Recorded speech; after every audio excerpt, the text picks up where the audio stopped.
కేంద్ర ప్రభుత్వం కానీ ఎక్కడైనా కూడా ఇన్వెస్టర్స్ మీట్ జరుగుతున్నా రాష్ట్రాలు కేంద్రాలు ఆ ప్రభుత్వ ప్రతినిధులు వెళ్ళి ప్రభుత్వ అధినేతలకు ఒకసారి వెళ్ళి ఆ పెట్టుబడులు ఆకర్షించడానికి జరిగేటువంటి ప్రక్రియ ఎక్కడైనా మామూలుగా జరుగుతూ ఉంటుంది. కానీ ఆంధ్రప్రదేశ్ విషయానికి వస్తే ముఖ్యంగా ఈ 2014-19 వరకు 14 నుంచి 19 వరకు అదేవిధంగా ఇప్పుడు జరిగేటువంటి ఈ యొక్క దావోస్ ఉంది కదా, దావోస్ లో జరిగేటువంటి ఇన్వెస్టర్ల సమిట్ కి రాష్ట్రం నుంచి 2014-19 మధ్యలో చంద్రబాబు నాయుడు గారు వరుసగా 4 ఏళ్లు, తర్వాత వారి పుత్రుడు లోకేష్ ఒకసారి 5 సార్లు వరుసగా వెళ్లారు. వెళ్ళడంలో తప్పులేదు, ఎవరైనా వెళ్తా ఉంటారు, పెట్టుబడులు కావాలనుకుంటారు. కానీ ఇక్కడ ఈ ఎల్లో మీడియా ముఖ్యంగా ఈనాడు పత్రిక ఇవన్నీ చూస్తే ఆ యొక్క పచ్చ పత్రికలు పచ్చ టీవీలు బాహుబలి 2, బాహుబలి 1, పుష్ప 2 దాంట్లకు మించిన హైప్ చేసుకుంటూ, అంటే ఆ మూవీలో కూడా అంత ఉండదు సీన్, ఎలివేషన్స్. ఆహా చంద్రబాబు గారు అడుగు పెడుతున్నారు, ప్రపంచంలో ఉండే ఇన్వెస్టర్స్ అందరూ కూడా ఆంధ్రప్రదేశ్కి వచ్చేశారు, పెట్టుబడులు పెట్టారు, ఉద్యోగాలు ఇచ్చారు, అయిపోయిందంతా అనేటువంటి రీతిలో వాళ్ళ యొక్క ఎలివేషన్ చూస్తే ఆహా ఆ పత్రికల ఎలివేషన్స్ నిజంగా పాపం కొంతమంది అమాయక ప్రజలు ఆ పేపర్ చదివే వాళ్ళు నిజమే అనుకోవచ్చు. కానీ కొన్ని చెప్దాం.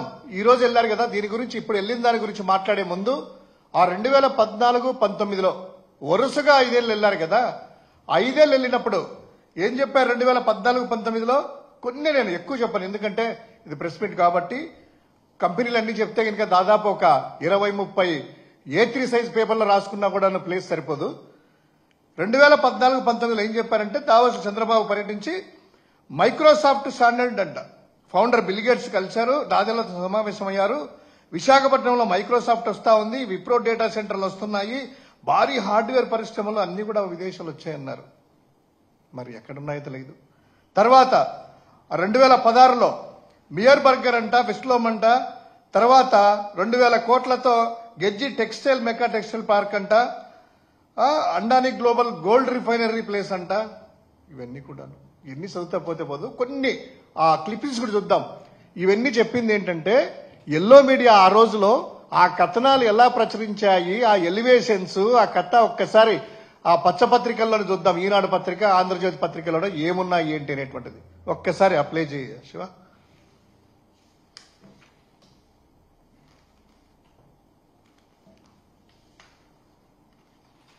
ఆంధ్రాకు అలీబాబా అంట, డేటా సెంటర్ సంబంధించింది ఆంధ్రాకు వచ్చేసిందంట.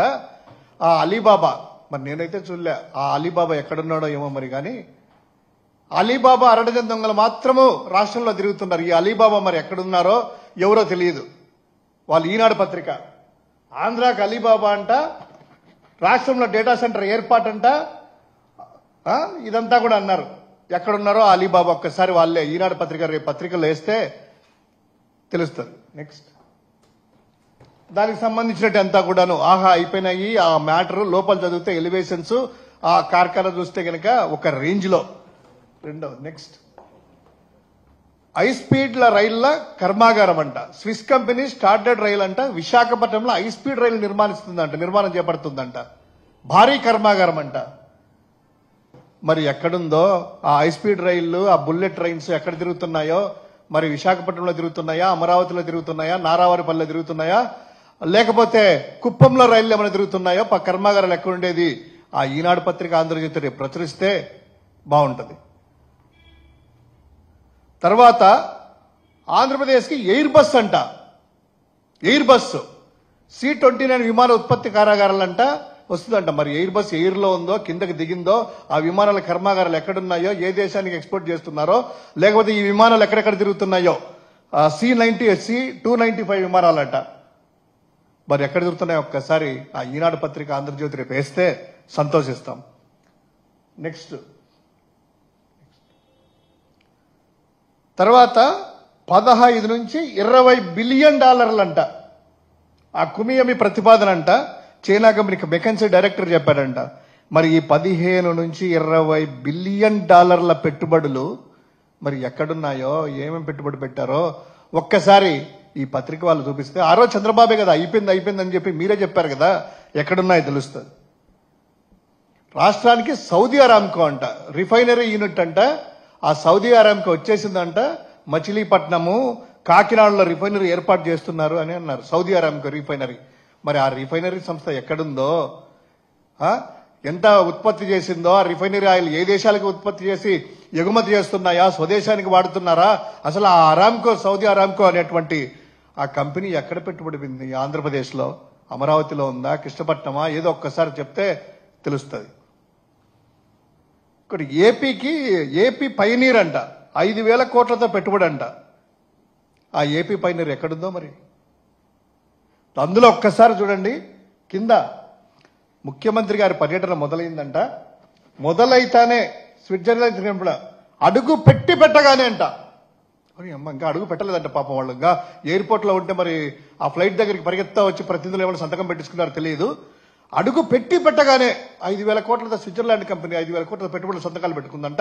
పెట్టుబడులు వచ్చేసాయంట. పాపము అడుగు పెట్టగానే.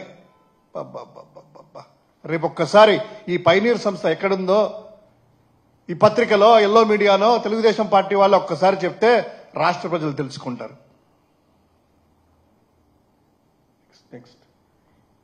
ఈ హైబ్రిడ్ క్లౌడ్ అంట మైక్రోసాఫ్ట్ అధినేత మన సత్యనాదెల్ల గారు ఉన్నారు కదా, ఆయన వచ్చి కలిశారట. హైబ్రిడ్ క్లౌడ్ అనేటువంటిది మొత్తం అక్కడ పెడుతున్నారంట. ఈ గవర్నెన్స్ సెక్యూరిటీపై అంతా కూడా చర్చలు జరిగారట, వచ్చి పెట్టారంట. మరి ఆ మైక్రోసాఫ్ట్ సంస్థ ఎక్కడన్నా, నాకు తెలిసి ఆంధ్రప్రదేశ్లో ఎక్కడ కనిపించలేదే. మైక్రోసాఫ్ట్ సంస్థ ఏమన్నా మనకు తెలియకుండా ఏమన్నా కార్యకలాపాలు ఇక్కడ ఆంధ్రప్రదేశ్లో కొనసాగిస్తుందా?